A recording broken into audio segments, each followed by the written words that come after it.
আর যদি গাড়ি সেবার মাটি খায় সামনে বছর ভারতের কাছে যা দন্না দেওয়া লাগবে, দাদা বাবু দেও, দাদা বাবু দেও।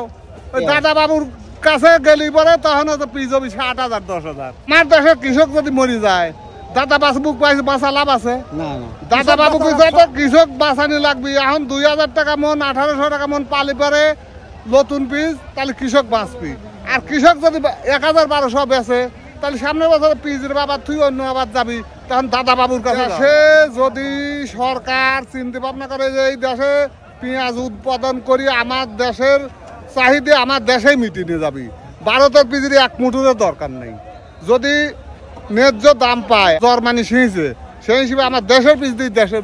বাংলাদেশে যে পেঁয়াজ উৎপাদন হয় দিয়ে তো পুরো দেশের চাহিদা মেটানো সম্ভব না। যদি ঠিক মতন এবার যদি ভালো চাহিদা মতন দাম পায় 2,000 টাকা মন যদি দাম পায় আলি পিস, তাহলে মনে করো যে এই পিসই আমার 9 মাস ঠেকবি।